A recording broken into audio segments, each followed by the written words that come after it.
नमस्कार students, Chhabra Anil math classes HN में आपका स्वागत है। आज हम डिस्कस करेंगे यहाँ पर 11th क्लास का टॉपिक रिलेशन एंड फंक्शन, और जिसका एक बहुत ही इम्पोर्टेंट पॉइंट होता है domain and range of a function. किसी फंक्शन की डोमेन या रेंज कैसे निकाली जाती है, ये हम आज यहाँ डिस्कस करने की कोशिश करेंगे। देखिए, हमारे पास दो क्वेश्चंस यहाँ लिखे हुए हैं।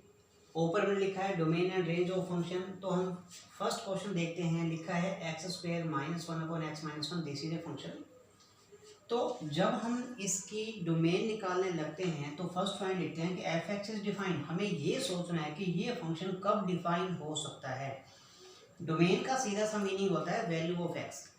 तो x की वैल्यू क्या होनी चाहिए कि फंक्शन को डिफाइन किया जा सके। तो आप देख सकते हो कि डिनोमिनेटर में आया x - 1, न्यूमरेटर में कोई फर्क नहीं पड़ता, लेकिन डिनोमिनेटर में अगर 0 आ जाए तो फंक्शन को डिफाइन नहीं कर सकते। तो हम देखें यहाँ पर हमने क्या लिखा कि f(x) is defined. f(x) define हो जाता है कब? जब डिनोमिनेटर 0 नहीं होगा, यानी कि x - 1 0 नहीं होगा, और इस कंडीशन में हम कह सकते हैं कि x is not equal to 1। तो इसका मीनिंग डोमेन हमें क्या मिला? कोई भी रियल नंबर हो सकता है, केवल किसको छोड़कर? रियल -1, यानी कि 1 को छोड़कर कोई भी रियल नंबर हो सकता है। 1 आंसर नहीं हो सकता। तो डोमेन हो गई रियल -1। अब फंक्शन को हम दोबारा लिखते हैं। सेकंड पोजीशन में हम लिखते हैं let y equal to same function. फिर से लिखा, यहाँ पर हम न्यूमरेटर को सोल्व करते हैं a + b × a - b के फॉर्म से x - 1 × x + 1 divide by x - 1। तो हमको मिलता है x + 1। अब देखिए, हमें रेंज के लिए डोमेन का मिलना बहुत ज़रूरी है। डोमेन में क्या था कि x की वैल्यू 1 नहीं हो सकती। तो हम मान लेते हैं कि x की वैल्यू 1 ले लेते हैं। तो क्या होगा? अगर हमने x की वैल्यू को 1 लिया तो y की वैल्यू 1 + 1 2 हो जाएगी। बट x क्योंकि 1 नहीं हो सकता, यहाँ पॉसिबल नहीं है x = 1 का होना, तो y की वैल्यू भी 2 नहीं हो सकती। इसका मतलब ये होगा कि 2 कब आया था? जब x 1 था। इसके अलावा तो 2 कभी आ नहीं सकता।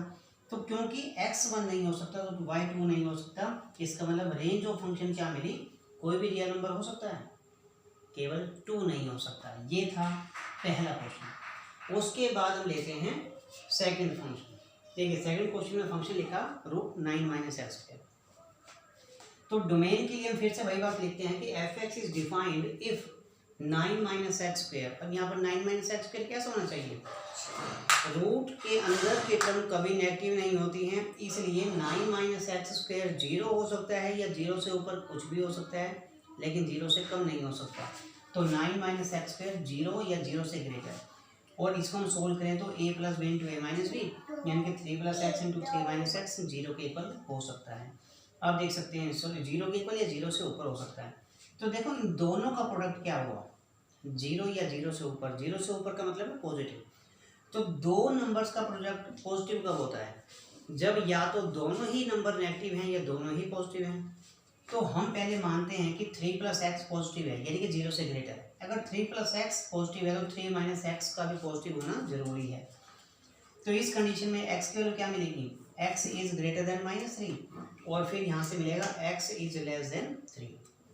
दूसरी कंडीशन क्या हो सकती है? और अभी अगर ये नेगेटिव लेते हैं तो इस दूसरे फैक्टर को भी नेगेटिव हमें लेना पड़ेगा, यानी कि 0 से कम। इन दिस केस x की वैल्यू -3 से कम हो सकती है या फिर x की वैल्यू 3 से ज़्यादा हो सकती है। तो मैं यहाँ तो एक छोटी सी नंबर लाइन बनाकर दिखाऊं। अगर हम यहाँ पर नंबर लाइन बनाते हैं इस प्रकार से, -3 और +3 हमने लिया, कहते हैं कि x की वैल्यू -3 से कम। -3 से कम वैल्यू किधर होगी? इस तरफ लेफ्ट में, और +3 से ज़्यादा होगी राइट में। तो हम देख सकते हैं यहाँ कुछ भी कॉमन पोर्शन नहीं मिलता। इसका मतलब हमने लिख दिया कि इट इज़ नॉट पॉसिबल, यहाँ पॉसिबिलिटी नहीं है। तो अगर ये पॉसिबिलिटी नहीं है तो ये इसका जो पहला आंसर था वो ठीक है कि x की वैल्यू -3 हो सकती है या -3 से ज़्यादा, या फिर x की वैल्यू 3 से कम हो सकती है। यानी कि डोमेन क्या मिली? x की वैल्यू मिली हमें -3 और +3 के बीच में कुछ भी रियल नंबर, और इनको भी इंक्लूड किया गया क्योंकि यहाँ पर इक्वल का सिंबल साथ था।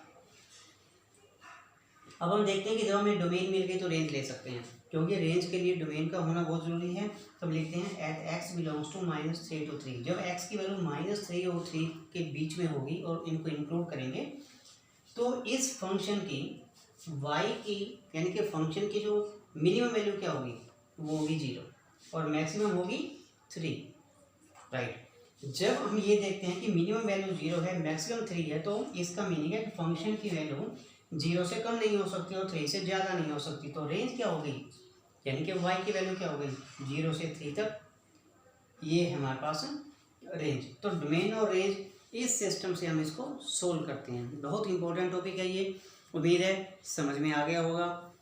तो हमारी ऐसे ही और वीडियोस को देखने के लिए सब्सक्राइब कीजिए हमारे इस यूट्यूब चैनल को, शेयर कीजिए, कमेंट्स कीजिए। धन्यवाद।